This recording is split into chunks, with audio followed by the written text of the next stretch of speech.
Good morning, Felipe. Good evening from Miami. How's it going today?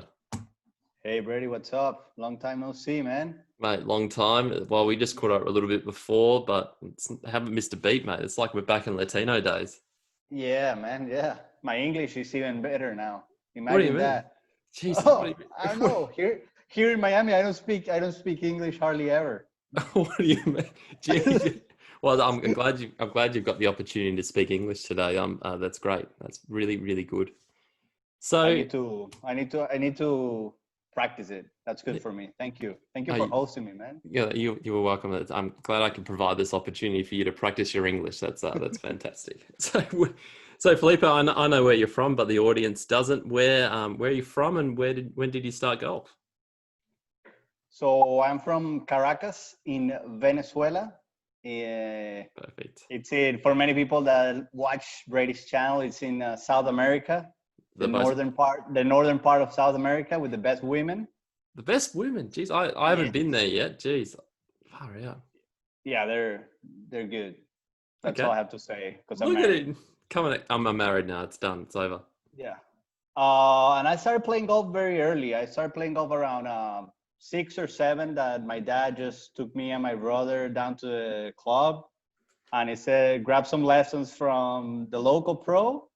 And from there we started. And I also played every sport growing up. I played soccer, tennis, golf, baseball, until once you start growing up and you start getting a little better, you start Yep. going to tournaments nationally and whatever. You go to, I went to US a couple of times and played some tournaments in Florida. Yep. You start kind of deciding, well, maybe this is the path that I'm gonna go with, and that's what I decided. So you got to like 17. You're like, yeah, I'm pretty good at this. I don't want to play baseball. I remember playing tennis against you in Latino America. You're pretty good at that, but golf was the sport for you. And when did you decide to tune in to go to college? When was that kind of on the table? Well, I was gonna go to college regardless. Yeah. What happened with me? I was either gonna go in Venezuela, Yep. or I was gonna go to the U.S. Yep. My brother, I got lucky that my brother's 2 years older than me, and he was already playing college golf. He was a good golfer in his own right. Yep. So that avenue was open already for me. Yep. Like that option was, and he already went through the process of Yep. being foreign and getting a scholarship to play golf in the US, which is a process that's not many people are familiar with and many people are scared by it. Yeah. It's a bit, just getting to the US is a big deal. Like I remember going through the whole visa situation. It's like it's a nightmare. I didn't go through the student visa kind of thing. If you want to talk about that process a bit, that'd be pretty valuable for sure. Yeah, it's a scary process for sure, because you live in Venezuela, you're going to high school in Venezuela, everything in Venezuela, and then you're trying to transfer all your grades from high school to a Yeah. college. In my case, it was in Arkansas, but I imagine a better junior golfer would go to Oklahoma State. Imagine going from Venezuela to Oklahoma. It's the same thing. Good luck Kind in of Norman. Yeah. transferring, and it's crazy, the process. The NCAA is the process is very, very hard. It's very specific. So I got lucky that my brother went through it a couple years before me, and that actually gave me like an example of what I needed to do. And my dad was very helpful in doing everything I can. And then the scholarship arrived. I signed it. Bang. That was the main decision. Off Off we to go. off to Little Rock, and let's. I think Foxy went there actually. Did Foxy go Yeah. there? Daniel Fox. Daniel Daniel Fox went there, and he has. I think he still has all the records from Jeez. like 36 holes and 54 holes. From when Jeez. I was there, I left. Well, I left 10 years ago, 9 years ago now. So Yeah. I think when I left, he still had all the records. Well, I think he went there in the '80s, back in the day. He's that old. No, he's not that old. He's not that old. Yeah, around 74, I think he graduated. 74. Jeez, far out. So, what did you study in college? Because you are one of the smartest people I know. What was your degree? I finished school with a finance degree, Yeah, which is the old which is finance something degree. that Yeah, which is something that my family's what my family's done, what my dad did, and my brother also graduated in economics. Yeah. So it's something I felt comfortable, and I felt like it could help me in my future if golf didn't pan out the way it was looking like I was gonna do. What's going back to a backup plan? What do you see the importance of that? Well, for me, when I was okay as a junior, but you never know how you're gonna compete, right? Because I was from Venezuela, I never competed. But then I got to college, and then you start thinking, well, I need to have a degree, but I'm also doing very good in golf. So Yeah. you're wondering, what am I gonna do next, right? Yes, correct. So as you start, you have 3 years. You have 3 years in college. You start succeeding in golf. You're almost done with school now. Now you gotta make a decision what you want to do. Do you want to get an internship, or you want to play the summer tournaments? Yeah, it's a tough one. So It's a that it, tough. if you're at school and you're pursuing a business degree, it's a tough one, because Mm, you gotta decide right then. It's not like, oh, I finished school, now I gotta decide if I turn pro. No, you decided a year ago when you turned down internships and you went and played the U.S. Amateur Qualifier, or the Southern Amateur, or the South American Amateur, or whatever amateur tournament you wanted to play. yeah. For me, at that point, I decided to play the tournaments, but still knowing that my last year was important, because because finishing my degree would lead me to have a good backup plan Yeah. Yeah. It's if if golf didn't work out. It's kind of like yeah. tricky, but still, I had to pursue both options positively, and working the best I could to get the best results in both options, even though I knew already that Mm. golf was probably going to be my next step after I finish college.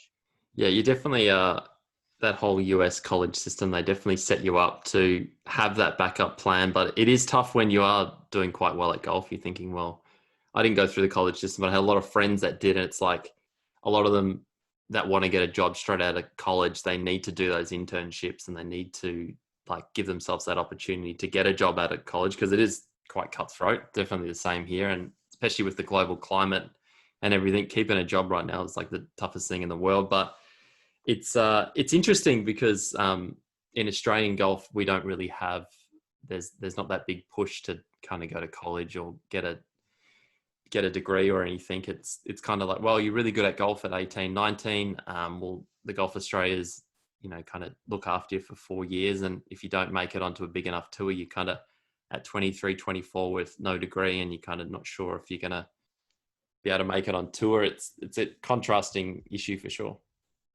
Yeah, I from knowing you guys, from knowing you and Ryan, I know Golf Australia is a great asset to have, Mm. because it gives you that security. If you're good enough, it gives you that security for what I don't know exactly the details, but 4 or 5 years, you're gonna have everything you need to succeed at the game. Yeah, But definitely. what happens if you don't succeed?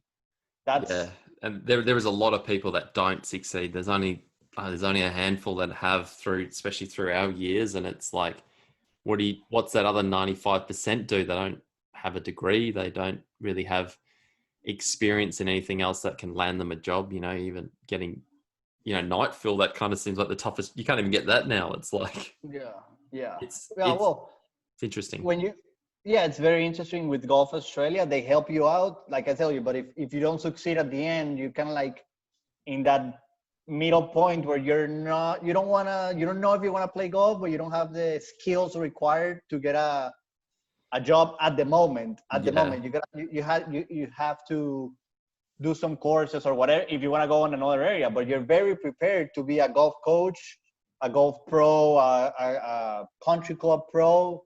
absolutely. That's the other way you could go, because the things we learn while playing professional golf and traveling are invaluable. Yeah, No one absolutely. goes through what we go. No one goes through what we go. No, those are those third tier tours, Latino, Mackenzie, all those little, those pay to play tours, that experiences we've like learned. It's just like second nature now. You kind of talk about, and people are thinking, Wow, is it really like that? Is there other things you kind of have to go through? We were talking before about the driving tour in the US right now, going between events and what it is and how much it costs and the opportunities to get onto the major tours. And it's cutthroat. It's tough, but we do have those experiences. It's like, what do we do? What's the answer for Australian golf? I think maybe we should do an online course, kind of drag it out 6 to 10 years, like maybe to have a backup plan. We've kind of been forced into that now with COVID. Like for me, I just started a degree. I was thinking, well, I'm still young. By the time I'm 35, I'll be finished it and I'll have more options. Like maybe that's the way. Yeah. There's everyone's different, and the good about the world now is that you can do a degree online from every major university, or you can specialize in whatever. Professional golf management is a very good career now. General managers and pro golfers for country clubs make a good money. Yeah, And it's especially in the US for sure. the job is not easy. It's tough. It's long hours at the beginning, long hours, low pay, like every entry level job. Yeah. But the thing is that you gotta decide what you're gonna do and how you're gonna approach it and give it your best. It's exactly business life is exactly like sports. Like what you and I experience, what you're still experiencing, not me anymore, but it's exactly what you experience in business as in pro sports. Yeah, it's just all the contingencies, like what if plan A, B, C, D, E, F. It's what it feels like, and you kind of got to ask yourself those questions so you're prepared for if that doesn't happen, I'm going to do this. If this doesn't happen, I'm going to do that. But yeah, big questions to ask, especially right now in life. But we won't go into COVID too much. But yeah, so we met in Latino America. I'm not sure what event it was, but it's funny. It was funny those days. You kind of had your handful of people and it's like, well, he's really funny and like he has a good time off the golf course and this and that. And we had this like convergence of, I don't know, it would have been 10, 15 people. Of we always traveled during the weeks. We played practice rounds together. We kind of stayed together and had a lot of fun. But yeah, we kind of went head to head in Honduras the first year they had it there. It was a pretty crazy thing. 1-2. I was second, you were first. You kind of hit me in the end there in that final round. If you want to summarize what happened in the final round from your point of view, that'd be fantastic.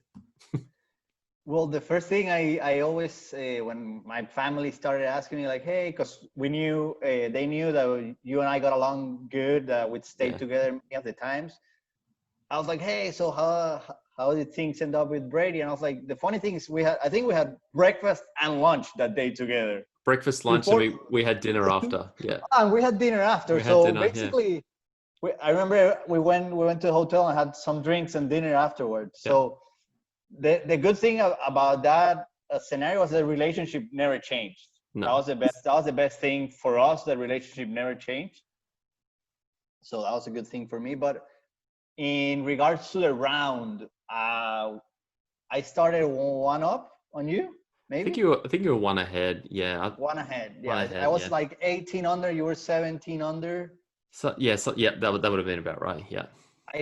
I still remember I bogeyed one because I think I bogeyed one every day, and then I birdied two. I birdied two every day. The par five. So yeah. that was I bogeyed one, birdied two, the par five around the water, and then I didn't do much for the rest of the round. Like I kind of stayed stable, and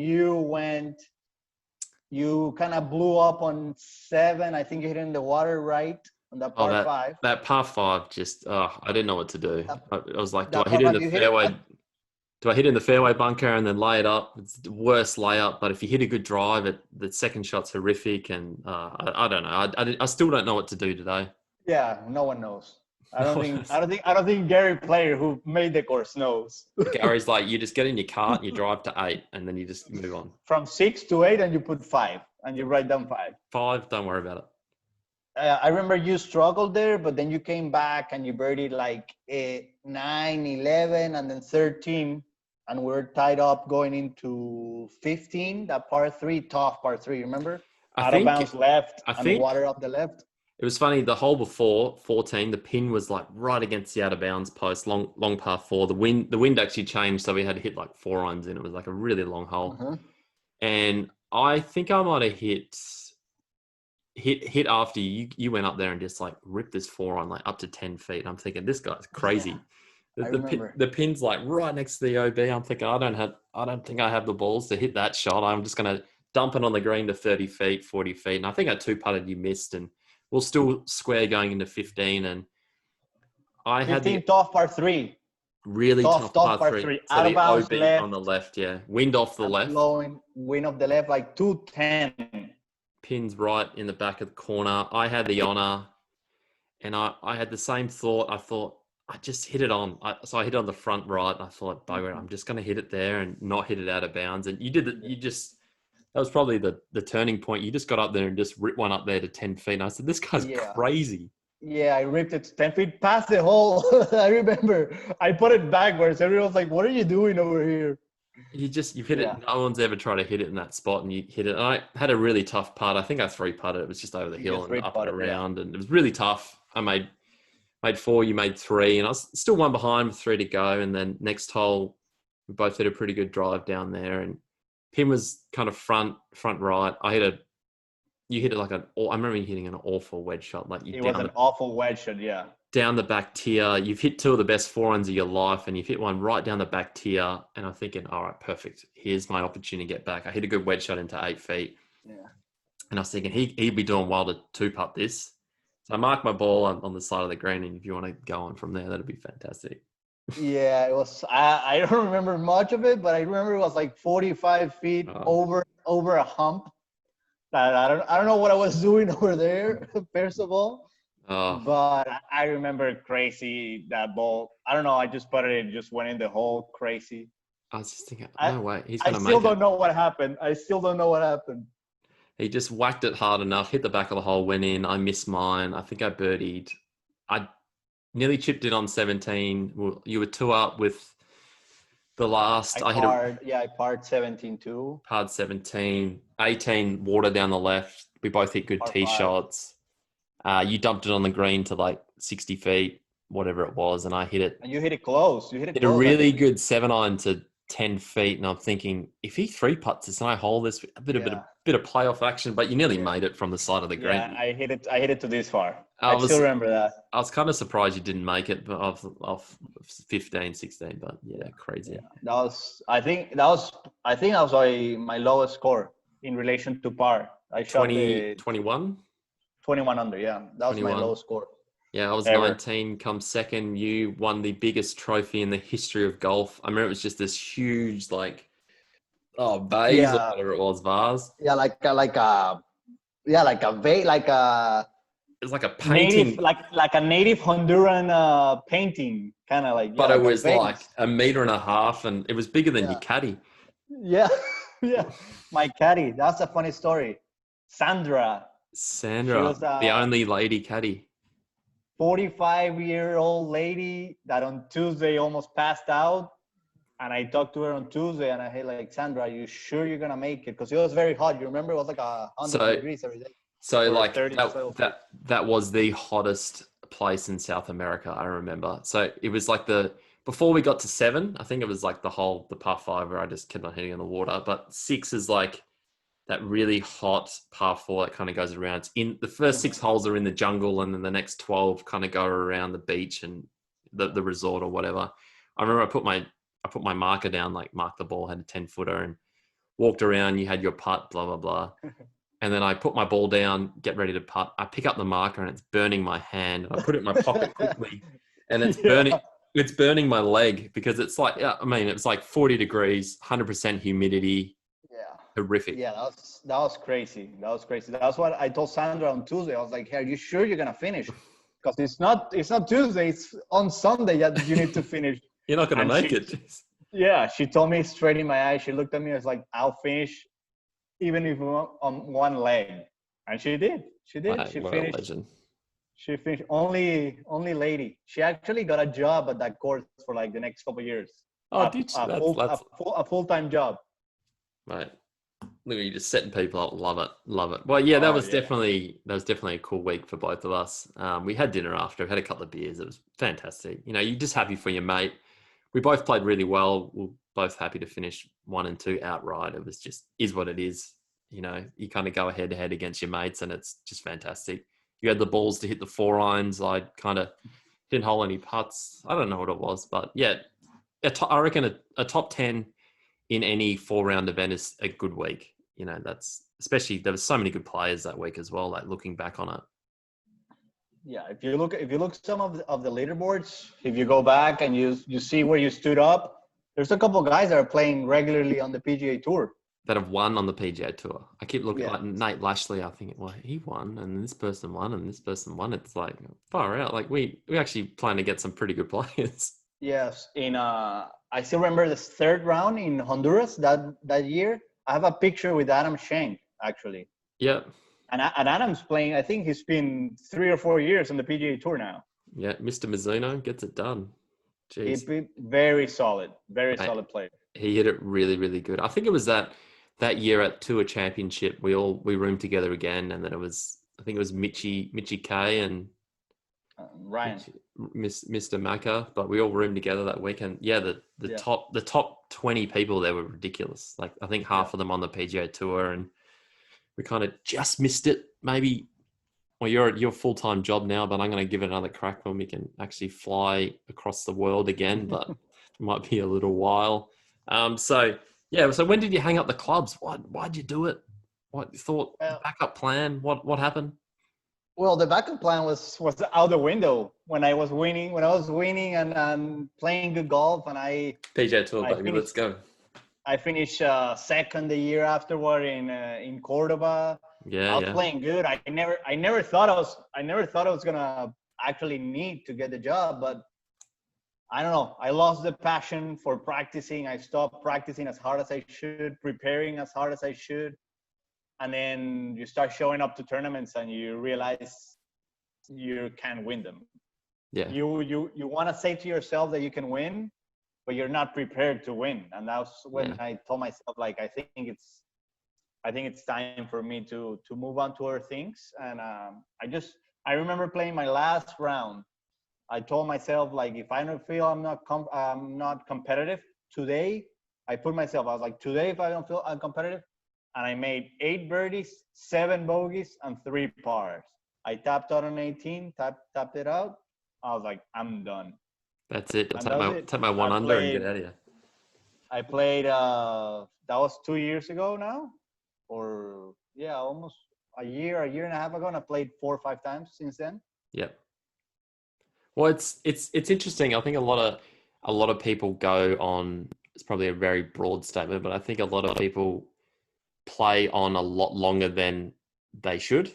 Like some people don't realize, like, I don't quite love this as much. Like, kind of like don't think real logically about it. Like, you need to be wholeheartedly into it to make it on to a bigger tour. That you can't fake that. It's not a bad thing to realize that. I kind of like commend people like yourself that got to that decision. Got to that decision Exactly right. a lot earlier than a lot of other people did, because you don't want to be at 45 thinking, oh, I've wasted all this time and I kind of half did it. That's exactly right what you're saying. The main thing for me was that when I decided, well, today I'm going to make a decision. If I feel competitive, I keep going. If not, I feel like my passion is over. But you cannot make it, you cannot have regrets. I never had a regret. Like, Perfect. one day after that, I was like, oh, I wish I'm playing golf. I wish I would be playing golf right now. No, because then you remember you're only thinking that you're going to play good and you're going to make money. Yeah. You don't remember the bad times that you were having, missing a cut. Imagine missing a cut in Honduras. Oh, Like, that Saturday and Sundays they're not fun. They're not fun. No, you're isolated. You're so far away from the city. You're not even close to a big city. It kind of felt like. You're stuck in a hotel room and a driving range. That's all you have. And the driving range is 1 million degrees, and yeah, the balls are limited flighted, and yeah, I remember actually I'd missed the cut there once, and I missed the cut twice there. Was it twice? I missed the cut there once. Saturday, I grinded in the morning, hit balls, and I was like, it's so hot. Like I need a refresher. I've got 3 more weeks after this. So I remember getting on a boat, and I got on this boat, and went going like island hopping. We like went to another Mhm. island and had lunch there. It was like this package with the hotel, and it was, you kind of miss out on a lot of those fun things. I think if you if you could do it, if I got no regrets, but if you could do it a bit more differently next time, you would go enjoy one day a week at a place and just go and have the day. You know, I think that was such a good thing about Antigua when we went to Guatemala. You could really switch off outside of golf. You know, I think that's Yeah, important as well. yeah, and basically, the when you start going to these places that are places that you don't know very well, because I've never would have thought I from Venezuela would have never thought I was gonna go to Honduras. I imagine you from Perth. Well, I wasn't even How sure where it crazy! was. Yeah, that's what I'm saying. You probably don't know where it is. So basically, yeah, you have to find sometimes to kind of enjoy and know something about the country, because it's range hotel, course hotel. After 3-4 weeks, it gets very, very tiring. It does. It does. What did you think of the old beach bus ride across to the golf course? I keep The telling what? people. Do you remember the beach bus ride we used to take from the I tell people about this and they go, "No, no way that could have happened." I said, "Seriously, like." Yes, So yes, I you on that remember. bus as well? We used to like, it was 30 minutes further to go out across the road, the highway, or if the tide was low, you could You could you go through the beach and cut across across it. through the village, and you can kind of cut across, and you save a lot of time. And man, how crazy was that? It was like 30 minutes the other way and like 5 to 10 minutes through the beach. It was crazy. I still remember. And it was the beach going back and forth. We never took the other road. Nah, like we got so lucky. Well, lucky or quick. It was the quickest way. We just kind of, Funny story about that. The next year we went, the next year you were not there. We were coming back, and then we told the guy like, "Hey, you're taking a terrible route. There's a route through the beach." And the guy was like, "Yeah, but we're not gonna go through there. We cannot pass." And I was like, "Last year we did it every time." yeah, I that's was right. like, "No, no way." I was like, "Hey, go through it." We got stuck 30 meters in. We had Really? to call people from the village to help us out and take us out. Oh, that's so funny. That's so That funny. was that was crazy. That was crazy. Those places are fun, man. Yeah, They're yeah, fun. you do look back on those days and you think, yeah, that was really fun. But yeah, in the scheme of it all, it's like once you lose that passion, you're kind of like, well, this is my time. Make an educated decision and do something else in life. You're still young, you know. There's so much to life to enjoy, and yeah, it's really cool to speak to someone that's made that decision and no regrets. This is what I'm doing. I've had my good time and move on. You probably start a family soon. We'll Hopefully see. soon. Yeah. We'll see about that. We'll see about that when I decide. But the difficult thing about golf is that you've beaten a lot of the people on the PGA Tour, and they're making such good money that Yeah. it's hard to say I'm done. That's the hard part about golf, actually. It's hard to say I'm done. But in my part, the decision was made because I really lost the passion for preparing. Yeah. And once I stopped practicing, you feel you start getting beat by people that shouldn't beat you. And that's when for me it was like, well, I think I need to make the best decision for me going forward, and that was to stop playing and get a Yeah. job. Yeah, absolutely. Going back to all those people that are on the PGA Tour and making, it seems like millions now. But what do you think made them or got them to the PGA Tour? What was the difference? Was it a playing aspect? Was it just perseverance? Was it a bit of luck? What do you think it was for like someone like Adam Shank or like a Nate Lashley or even Martin Trainer got on the tour and all like these And guys we won. play and won, all these guys we played against. Cody Gribble was down there as well. Mm-hmm. Oh, there's just so many names that played on our tour that made it on the PGA Tour and won. So the talent was there. What do you think the biggest difference from going from the Latino to the PGA Tour might have been?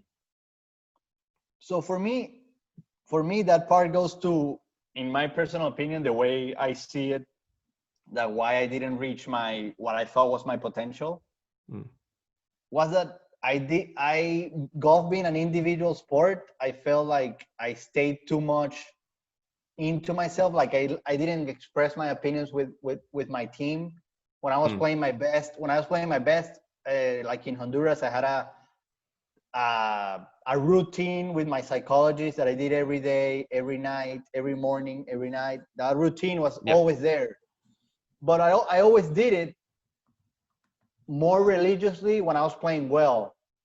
When Yeah. I was playing bad, I left from it and I tried to fix it myself instead of focusing that I had a team behind me that was willing to hear me out and then help me. Yeah. Instead, I remember when I three putted on my 18th hole to miss on second stage of Q School that would have gotten web.com tour membership. Yep. Then that time was web.com. Now it's Corn Ferry. I took a flight home. I didn't speak to anyone. I booked a flight to Venezuela and I went home the next day.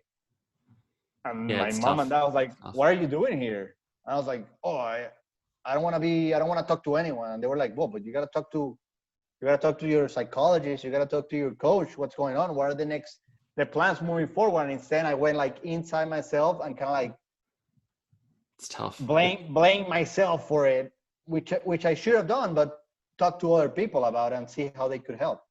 Yeah, it's contract like with like that whole team around you, like your family, your coach, your people that you trust. It's kind of we can get stuck in the whole being so inner. It's like when you are playing your best, like you said, you kind of come out of that bubble and you can be real open and honest, and that's where you find a lot of the answers to things that you may be struggling in your game, your mental or like physical, all that stuff that comes out now. And you know, we look at it now 30 whatever it is, I'm 30 now, and it's like you can make a better decision now about that stuff. It's like it kind of begs the question, are you ready at that age? Because you're still learning, you're still learning to travel and kind of support yourself while you're traveling and kind of deal with all these real life things that, well, that putt cost me a check on the weekend, or like I shot 73 on Sunday and that cost me $5,000, or it cost me $10,000, or that putt, or it's big things to kind of get over. And the mental of it is huge. I think you talking about your routine of seeing someone every, whatever it is. Like I came back home, I was kind of the same. I didn't really speak to anyone for a while, and it took me a long time to speak to someone like every month to kind of dump all my thoughts out and kind of put them into an order to kind of move on. Yeah, for the way I put it now that I've been out of the game for a couple of years, that the top 30 or 40 guys in the world are gonna be there regardless, right? Yep. Let's call it top 50 guys. Top 50 guys are gonna be there regardless of what they do. If they party, if they don't train, if they do this and that, they're gonna be there. Their talent is just outrageous. Mm. But then from 50 to 500, everyone's the same. Everyone plays golf exactly the same. But Yeah. ones are more prepared mentally than the other ones, because Yeah. you fail, but you don't lose your patience until something happens and you start succeeding. Mm. And then what happens to people like me is that I wasn't prepared to accept failing, missing putts, missing Q school, and then thinking, oh, I suck. No, you don't suck. You just failed this time. I think just the idea of failing is like such a harsh reality to a lot of people. I think me looking on it now, it's like failing's great. But if you can fail quicker, you learn the lesson. You learn the lesson, move on to the next one, fail again, try something else. If that works, go somewhere else with it. Fail, go, and just keep going on. It's like this whole idea of fail. It sometimes it sinks in, it eats up at too many people, and I think that's why a lot of people, either hate golf at the end of it, or they just don't play. Like it's weird. Like I think you're different in this case because you got to a point you're like, well, I'm not real passionate about it, and I'll do something else. Perfect. Yeah, people don't think that way. I think now that I'm on the business side, I see a perfect example. If you don't know something, ask for advice and then you learn how to do it. Absolutely. That's the best thing and that's something I've never done. Like, oh, I missed a cut, and then well, yeah, I hit it bad, but something mentally was going on. If you talk to someone on how to better be more organized in your thoughts, in your practice, then you're gonna have a more chance of succeeding. And Yeah, that's something that I've learned. Like, if you don't know something, ask for advice. absolutely. I could not agree more. It's like, well, And why do I keep it? people give it to you. People give it to you. People People want to give good help you. advice. People want to help you. I think there's, you're talking about being your inner self and kind of stuck in there. It's like there's so many people that want to see you succeed and do well. It's like, don't feel like the whole weight is on your shoulders. Like it's okay to ask for help. It's like, it's so weird.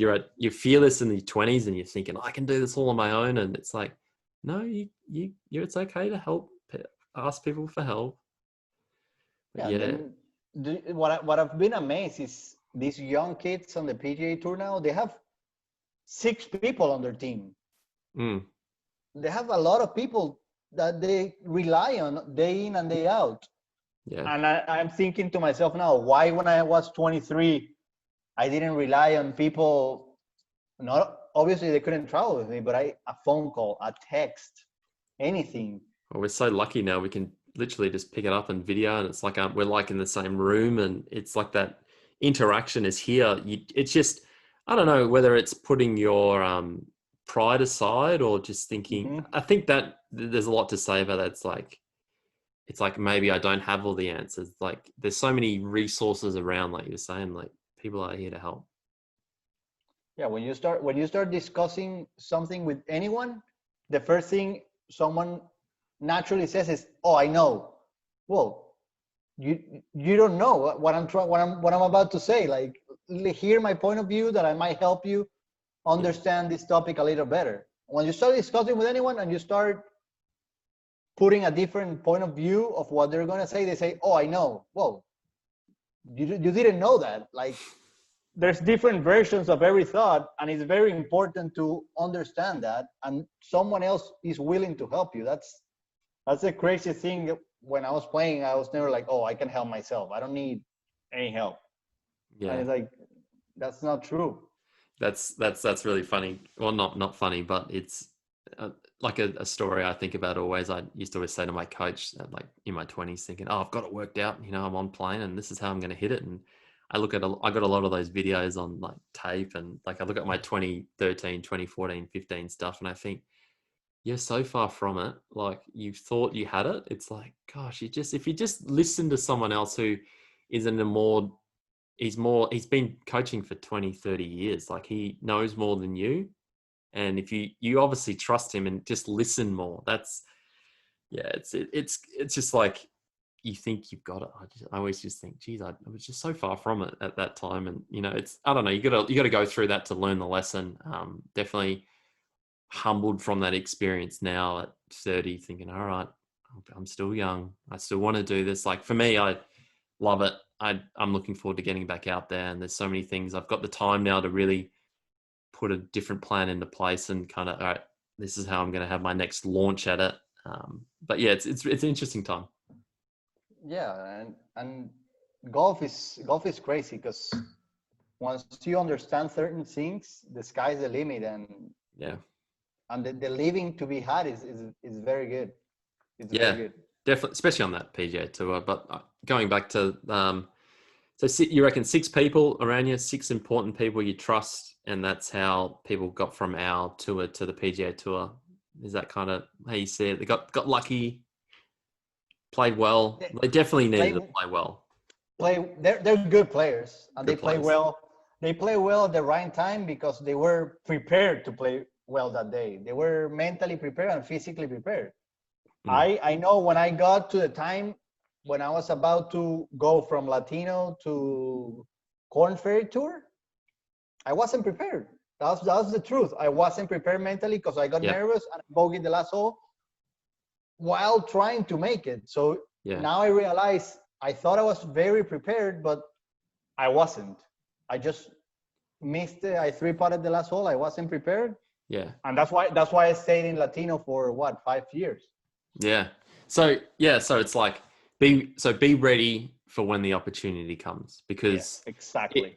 because if you're a good enough player, the opportunity will present itself and you just need to be ready literally wholeheartedly in every facet of your life. That's probably a great way to summarize getting to that next stage for sure. Be prepared to when the opportunity shows up, you're the one who takes it. Because if you don't Absolutely. take it, someone else will. Yep, totally. Couldn't agree more. Couldn't agree more. Well, Yeah, that seems that's makes sense to a me. way of life. A way of life. A way of life. That actually, geez, that makes a lot of sense to me now. That'll definitely help me, I reckon. All right. Well, Well, I could be one of your 6 guys that you call. you're in. Done. You're already. I'm moving you into the WhatsApp group. You're in. Yeah, I like it. Well, that's it. That seems like a pretty good place to wrap it up. But always like to end this segment with a question. You can ask me pretty much anything you like, anything you've ever wanted or whatever. So go for it, Mr. Felipe. I'm gonna ask you 2 questions. 2, or I'll give you 2 1A, questions. 1B. How about 1A, 1B. that? Okay, done. Favorite course in South America and why? Ooh, And that's not bad. favorite course Favorite course you played in the Latino Tour and why? and why? Okay, it was definitely it was the Jockey Club. Loved the Jockey Club Okay.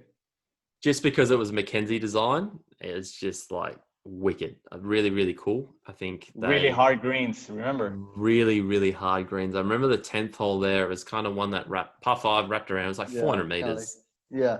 It was literally 400 meters, but the green was impossible. The whole left side was like on a hill, and I was just trying to hit it in that front trap and hopefully get up the front so it doesn't plug and you kind of just dump it on the green. And but yeah, that just a wicked course. I think yeah, just the old history there, just that really did it for me. I'm a big believer on like that design type, and yeah, that was cool. That's a great golf course.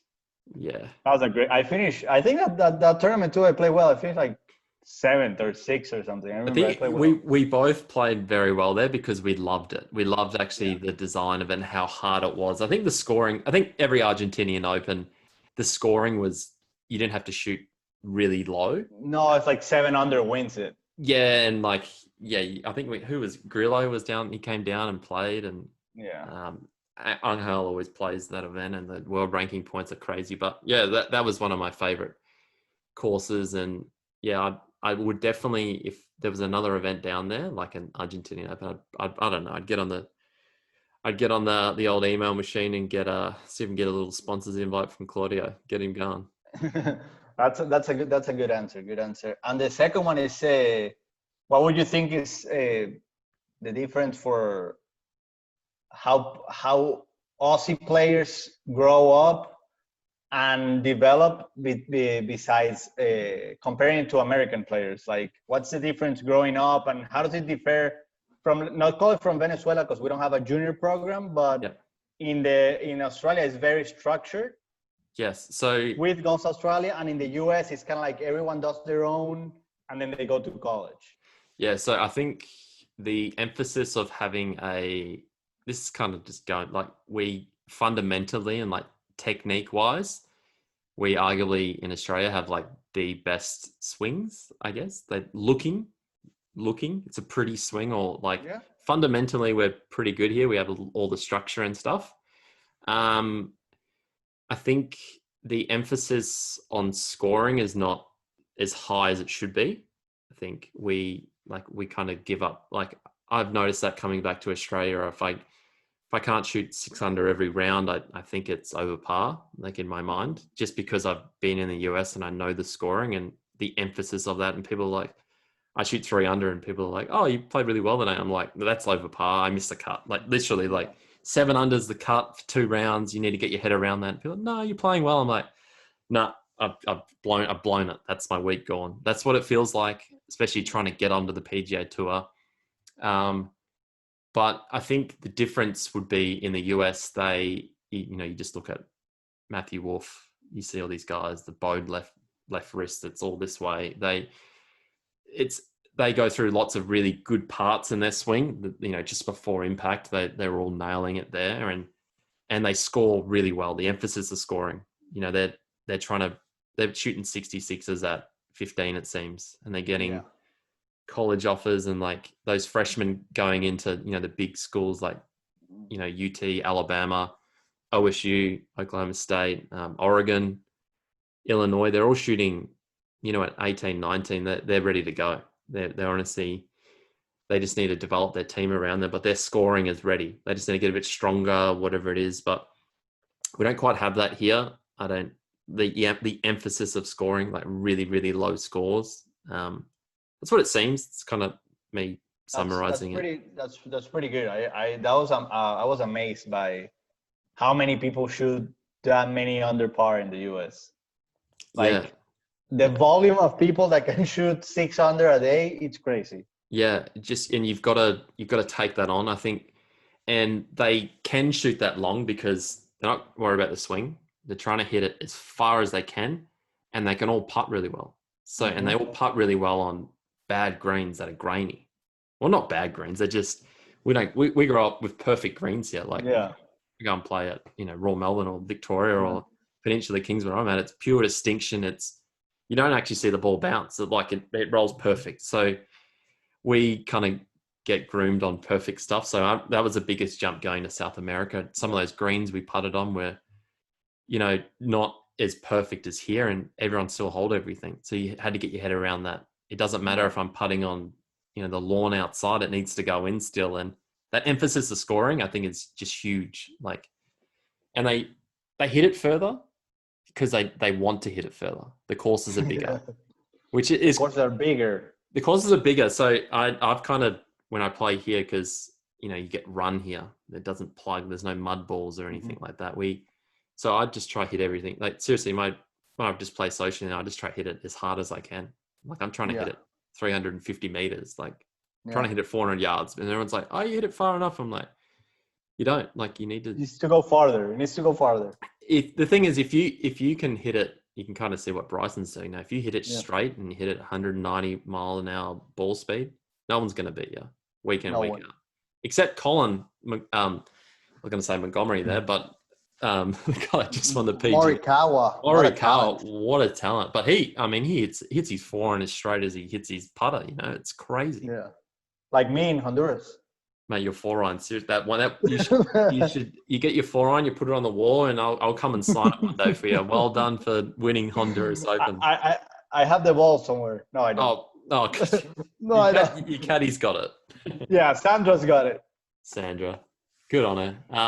But that's kind of how I'd summarize the difference. I think we need to bridge the gap. I think you see Australians that grew up here that went to America for college and then come back and play on our tour. They've got that scoring aspect. They don't. Okay. And you just see, all right, I need to shoot this, and they're fearless. They don't care if they miss 3 cuts in a row. They'll come out and shoot 26 under that week, and it doesn't matter. I missed 3 cuts, but I'm leading the Auto Merit because I won. Winning is everything, it seems sometimes. Yeah, I like that. That was very accurate what you said. Thanks. I kind of just made it up on the spot. No, I didn't. Yeah, I like it. I don't know. I get lucky every now and then. But Felipe, thank you for taking the time to speak to me. And we need to do this more often. It feels like I saw you yesterday. Just fantastic.